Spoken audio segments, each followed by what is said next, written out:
Sore Bu.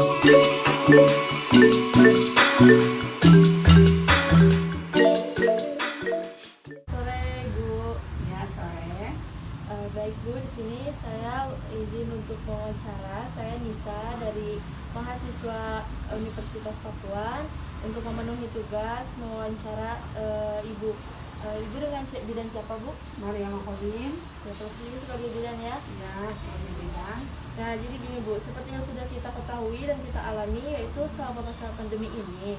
Lalu apa pendapat Ibu selama pandemi ini terhadap profesi Ibu? Kalau selama pandemi ini yang berhubungan dengan profesi ibu ya, di dalam melaksanakan tugas, ibu harus tetap menjaga protokol kesehatan, tetap memakai masker, kemudian sering mencuci tangan, kemudian dan melakukan tindakan memakai alat pelindung diri. Itu juga pada saat-saat dimana tindakan, misalkan kalau untuk kelahiran ada alat pelindung diri yang harus kita pakai. Tapi kalau untuk hari-hari cukup dengan memakai masker. Lalu selama Ibu bekerja itu ada kesulitan-kesulitan yang dialami nggak Bu? Seperti apa?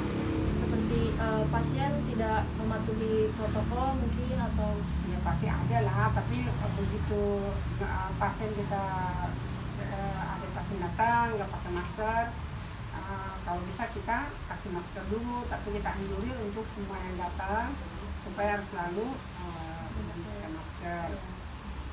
Nah, dari perbedaan itu, perbedaan selama pandemi dan sebelumnya itu ada nggak? Ya ada lah, kalau yang sebelum pandemi kan kita kan nggak terlalu protokol kesehatan seperti saat pandemi sekarang. Tapi karena sekarang pada saat pandemi ya kita harus dengan protokol kesehatan, minimal pasien harus memakai masker. Lalu keramaian pasien yang datang ini menurun atau semakin meningkat? Saat pandemi dan sebelum pandemi biasa-biasa aja. Sama aja ya? Ya, sama aja. Lahiran yang Biasa aja. Dan yang kita tahu kan sempat ada puskesmas yang ditutup waktu awal-awal pandemi. Ya. Klinik ini sempat ditutup juga atau gimana? Sempat ditutup pada saat awal-awal ada pandemi, sempat ditutup juga. Oh, sempat ya. Lalu bagaimana cara Ibu dalam mengatasi pandemi ini selama ada masalah-masalah pandemi ini? Ya itu tadi, kita tetap protokol kesehatan kita tetap jalankan, jaga kebersihan, kita selalu sering mencuci tangan, itu aja. Karena waktu itu sempat ditutup, Ibu setuju gak sama peraturan pemerintah untuk menutup sementara? Ya karena ini masalah pandemi ini mendunia ya, bukan di Indonesia aja. Ya kita ikut aturan lah, kalau memang harus ditutup kita tutup sementara gitu. Demi kenyamanan bersama ya Bu. Ya. Baik Bu, cukup sekian saya wawancara dari saya. Selamat sore dan terima kasih. Terima kasih kembali. Halo Pak, selamat siang. Selamat siang, Teteh. Kenalin Pak, saya Nisa. Di sini saya mau izin wawancara. Sebelumnya Bapak dengan Bapak siapa? Nama saya Teguh Hadi Utomo. Baik, Pak. Profesi Bapak sebagai driver ojek online ya? Iya, betul. Jadi gini Pak, yang kita udah tahu nih Pak, yang udah kita alami juga di masa pandemi ini. Lalu apa sih pendapat Bapak tentang pandemi itu sendiri Pak? Pandemi sih saya kira sebuah virus ya, ada virus itu ya, virus apa sih, COVID-19 itu, yang mana semuanya juga terkena juga imbasnya. Gitu saja. Jadi kita harus Melaksanakan 3M ya. Nah, gitu dah.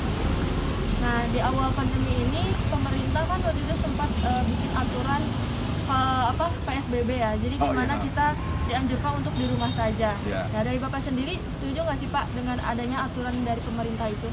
Sebenarnya sih kalau menurut pribadi, kalau misalnya kayak driver ojol ini, kalau namanya PSBB, aduh sangat berat sekali. Tapi walaupun berat ya mau gimana gitu kan. Tetap mau Nggak mau di rumah, tapi di rumah saja juga kalau tidak ada asupan dari kayak amunisi, pada mati semua yang sehat. Iya, Begitu.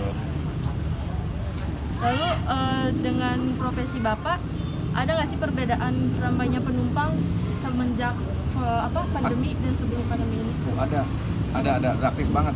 Berubah Lagi drastis ya? berubah drastis, hampir 50% lebih, hampir 70% hancur.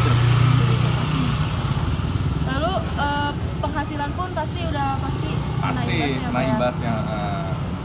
Lalu bagaimana dari Bapak sendiri mengatasi permasalahan Oh, itu itu. di masa pandemi ini? Saya ini bukan karena ada driver ojol juga ya. Saya tuh usaha juga, di samping saya juga punya cucian motor. Udah gitu keduanya lagi saya juga jualan jahe merah. Yang saya andalkan itu aja. Jadi sampingannya gitu ya, Pak? Sampingannya kalau mengandalkan ojol ya mungkin nggak tahu deh ya, gitu aja. Belum mencukupi semua ya, Belum Pak? mencukupi ya. Baik, Pak, terima kasih atas waktunya ya, Pak. Ya, sama-sama deh.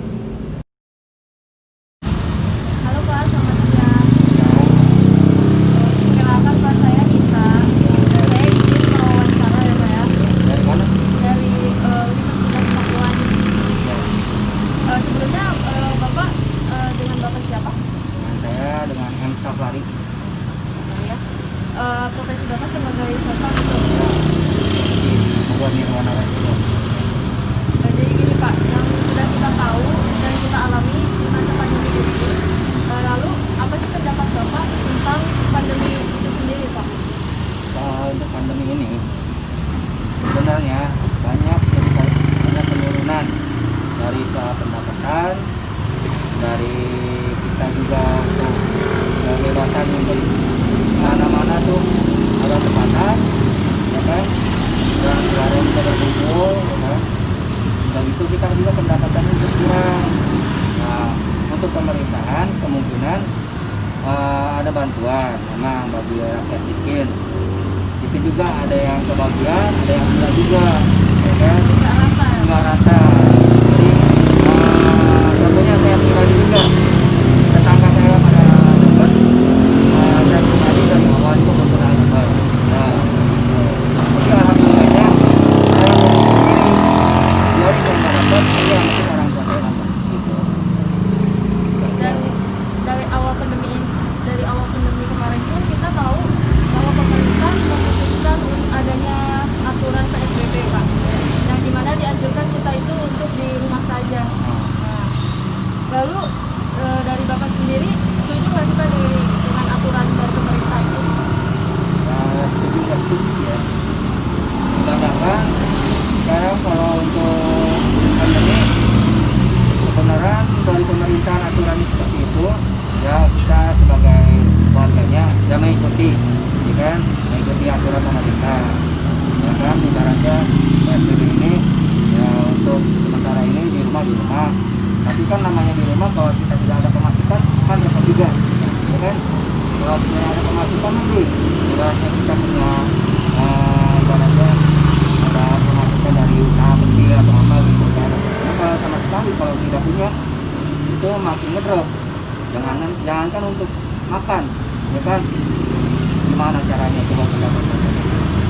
Tapi kalau istilahnya untuk tidak setujunya kayak gitu, ya setujunya ya kita kalau keluar juga lebih baik jaga inilah, pakai masker, ya kan, kita jaga jarak. Jadi lah kita bisa mau ngelakuin ya gitu.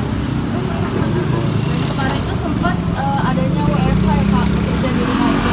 Nah, dari Bapak sendiri sempat di rumah kan ada Ya dari WFH tadi.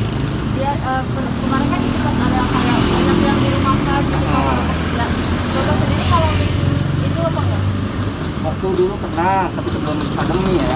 Kalau dulu mah memang pernah ngalamin pandemi ya dari pihak kantor. Tapi untuk sekarang sih alhamdulillah di sini tidak ada untuk pihak dari pihak di sini mah ada. Lalu selama pandemi ini dalam bekerja, Bapak ada mengalami kesulitan gitu, Pak? Udah dari misalkan contoh kecilnya dari pihak sini misalkan biasa omset pemasukannya normal berkurang, jadi kalau kitanya gajinya tertunda gitu. Nah, banyaknya tertunda lah. Walaupun kita tapi dibayar lagi seperti itu. Lalu bagaimana nih, Pak, dari Bapak sendiri cara mengatasi permasalahan ini? Masalahnya ini satu, kita harus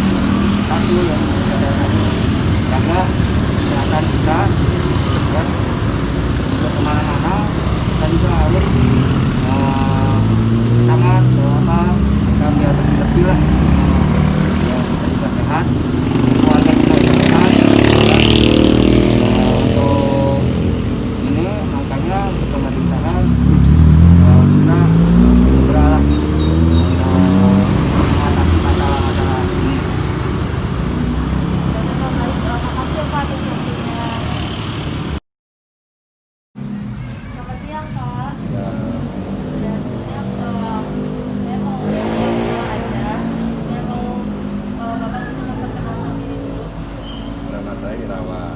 Saya pemilik warung Umi Warkop ya. Saya di sini kurang lebih hampir 5 tahun. Hampir 5 tahun ya, Pak? Hampir 5 tahun. Sudah lama ya, Pak? Alhamdulillah. Jadi gini, yang sudah kita tahu nih Pak, selama pandemi ini sudah kita alamin, ada nggak opini atau pendapat Bapak tentang selama pandemi ini sebagai pemilik warung ini Pak? Wah, dengan adanya pandemi ini kami merasa berat ya.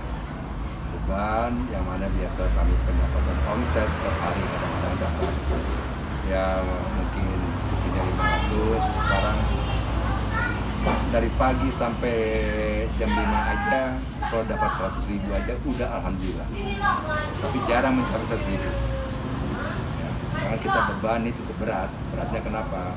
Tiap bulan juga kita harus bayar sempat, mungkin tidak akan mencukupi lah, apalagi saya dalam rumah tangga, ada punya anak, punya istri, sedikit agak repot. Nah, saya juga mengharapkan mudah-mudahan dengan adanya pandemi ini kita lebih cepat lebih baik, lebih sempurna lagi, lebih normal, jadi kami bisa menjalankan seharinya dengan tenang.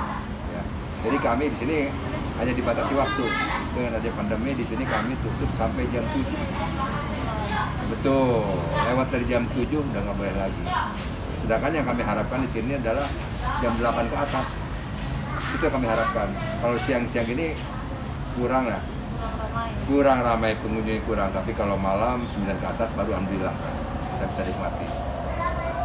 Karena mengalami omset itu menurun, lalu warung ini sendiri pernah sampai tutup lama atau gulung tikar itu pernah nggak? Alhamdulillah. Kita nikmati, mungkin namanya rezeki Allah yang ngatur. Walaupun kita dapatnya minim sekali, ini belum pernah kita tutup. Tetap kita berjalan terus. Tapi kami juga mematuhi peraturan yang terapkan oleh pemerintah. Dan sekian tutup, kita ikutin tutup. Apalagi kan namanya warung kopi, banyak berkerumunan, kami juga khawatir. Kalau kenapa-napa, berbeda itu.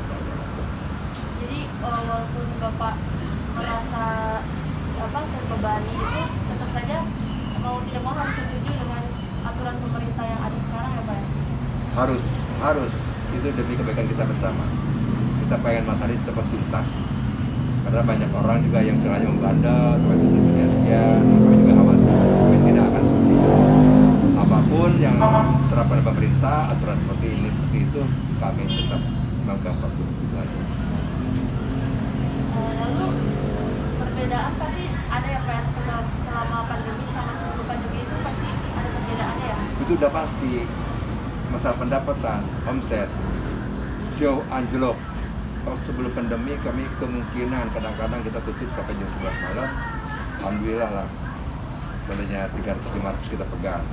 Tapi setelah pandemi begini, saya tadi bilang, kalau dapat 100.000 juga dari pagi sampai jam 7 sudah alhamdulillah. Tapi kenyataannya kan hari gini aja kami baru dapat cuma 18.000 dari pagi ini sampai sekarang. Makanya kami bilang kalau sampai jam 5 atau maghrib dapat 100 sudah alhamdulillah, sudah hebat. Jadi bisa terhitung ya Pak ya? Betul. Lalu bagaimana cara Bapak mengatasi semua masalah-masalah itu Pak? Ya kita nikmatin aja deh ya, kan segala sesuatunya udah ada yang ngatur. Namanya uang pasti kurang ya, banyak kurang kecil apalagi, yang penting kita bisa memanfaatkannya dengan keluarga, itu aja intinya. Kalau uang tuh namanya uang tuh nggak ada cukupnya, kurang terus, gede kurang kecil apalagi, yang penting kita bisa memanfaatkannya dengan keluarga, itu aja. Baik Pak, terima kasih atas waktunya. Saya terima kasih Pak untuk dalam waktunya. Selamat siang Pak. Ya. Selamat malam Pak. Ya, selamat malam. Maaf mengganggu waktunya. Enggak, Saya Pak. Nisa, izin untuk wawancara. Siap. Sebelumnya Bapak dengan Bapak siapa Pak? Edison Pasaribu. Bapak profesinya sebagai PNS ya? Iya, guru PNS. Ya. Jadi Pak, seperti yang sudah kita tahu dan kita alami, Pak, masalah pandemi ini, menurut pendapat Bapak sendiri terhadap masa pandemi ini gimana sih Pak? Ya, kalau menurut saya ya jadi susah ya. Semua aspek kayaknya terganggu. Apalagi kalau seperti saya di bidang pendidikan, Ini kesulitannya bukan hanya dialami oleh guru, tapi yang lebih parah mungkin siswa dan orang tua. Dan sebelumnya yang kita tahu juga di awal pandemi itu pemerintah pernah membuat aturan PSBB dan di mana kita juga dianjurkan untuk di rumah saja. Nah, menurut Bapak, Bapak setuju nggak sih dengan adanya aturan itu? Ya kalau di rumah saja, kalau untuk orang-orang yang nggak bekerja ya sah-sah saja ya. Tapi model seperti kita yang apalagi sudah ada sumpah jabatan sebagai aparatur sipil negara ASN ya ada tanggung jawab. Hanya karena ada pengaturan yang harus diatur bahwa tidak bisa hadir semua, maka pemerintah juga membuat aturan WFH dan WFO. Jadi kalau misalnya dikatakan harus di rumah terus juga kayaknya mungkin menurut saya kurang tepat. Tapi tetap ada aktivitas yang mungkin perlu disesuaikan dengan aturan protokol kesehatan. Dan berarti Bapak pernah ngalamin bekerja di rumah juga ya Pak? Oh iya pasti bergantian. Apalagi kami di departemen di Dinas Kota Madya Bogor ini ada aturan yang sangat ketat. Jadi ketika aturan dikatakan hanya setengah, ya berarti hanya setengah lah yang berkantor. Nah sisanya bekerja dari rumah. Itulah yang dikatakan istilah WFH dan WFO tadi. Lalu selama Bapak bekerja di rumah itu ada kesulitan-kesulitan yang dialami ya Pak? Ya kalau untuk kami ketika seperti guru ya paling kan bagaimana caranya menyampaikan, menginformasikan, mengingatkan siswa melalui hubungan internet. Jadi artinya kami menggunakan istilah PJJ, pembelajaran jarak jauh online. Nah di Kota Bogor itu sempat ditawarkan untuk beberapa sekolah jika memang memungkinkan itu bisa kombinasi. Jadi ada yang namanya daring dan luring. Kalau daring itu berarti dalam jaringan, itu artinya adalah menggunakan koneksitas internet. Sementara luring adalah untuk yang ketika harus menggunakan bahan seperti soft copy, hard copy, cetak, fotokopi dan sebagainya. Karena memang tidak semua sekolah di Kota Bogor ini, karena saya kebetulan di tingkat SMP mampu untuk mengikuti semua dengan menggunakan online. Itulah kesulitan yang dialami pihak sekolah dan pihak orang tua dan siswa. Pastinya yang Bapak rasain itu ada perbedaannya ya Pak ya sebelum pandemi dan masa pandemi ini. Sangat sekali. Jadi artinya model seperti sekarang ini sudah masuk, kalau dihitung adalah dari Maret ya. Nah sedangkan untuk pembelajaran berarti satu semester ini siswa-siswa dari semua tingkat, bahkan mungkin ya kebetulan anak saya juga di perguruan tinggi, ya pasti terganggu walaupun bagaimana tidak optimal. Sehebat apapun gurunya, sehebat apapun dosennya, ya pasti hanya berapa persen yang bisa diserap. Apalagi anak-anak kita sekarang lebih cenderung ketika gadget, HP dan sebagainya sudah menjadi bagian hidupnya, sudah tidak bisa dikendalikan kalau memang tidak bijak pemanfaatannya. Susah sekali. Iya. Lalu pertanyaan terakhir ya Pak, bagaimana cara Bapak mengatasi permasalahan-permasalahan tersebut di masa pandemi ini? Nah kalau misal untuk di sekolah, yaitu tadi kami berusaha untuk mencari materi yang bisa ditangkap oleh hampir sebagian besar siswa. Jadi seandainya pun kami menggunakan paket data, ya paket data yang mungkin yang tidak memberatkan. Jadi ada beberapa sekolah, mungkin teman-teman guru yang lain menggunakan sistem pembelajaran dengan Zoom. Mungkin kalau untuk tingkat-tingkat SMP, SMA ataupun mahasiswa itu bisa. Tapi kalau untuk SMP, jangankan untuk Zoom begitu, untuk membuka saja tayangan YouTube, pembelajaran lewat YouTube udah paket datanya susah sekali. Jadi cara yang saya lakukan adalah dengan cara mengkombinasikan sajalah, tidak semua materi menggunakan materi total internet, tetapi ada juga bahan cetak, mungkin fotokopi dan bisa diambil. Nah di sekolah kami ada sistem yang namanya luring, itu adalah ketika penugasan yang nanti diantarkan oleh orang tua ke sekolah, kemudian orang tua juga mengambil penugasan dari sekolah ke rumah dikerjakan. Karena memang masih ada pembatasan untuk siswa tidak diizinkan untuk lebih sering berkeluyuran, karena bisa dimanfaatkan ketika dia keluar dari rumah. Nah itu dipakai untuk ketemu teman, untuk Jadi sistemnya adalah dengan cara kombinasi saja untuk mengatasinya, karena memang pasti susah sekali begitu.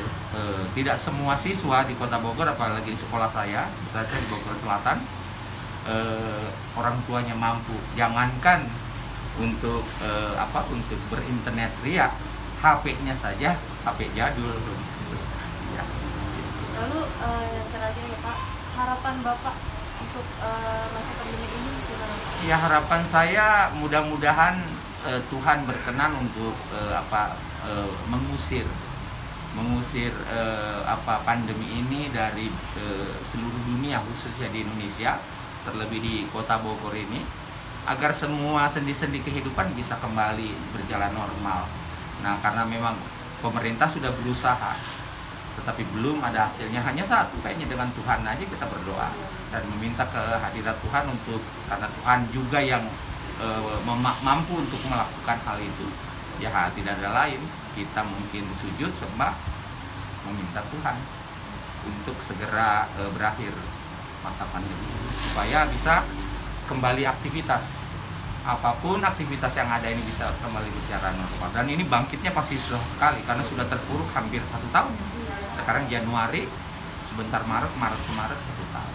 Itu saja mungkin hanya Tuhan mungkin tempat untuk kita meminta pertolongan. Baik Bapak, terima kasih banyak untuk waktunya Bapak. Terima kasih. Ya, mudah-mudahan pandemi segera punah dari bumi Indonesia ini. Ya, terima kasih.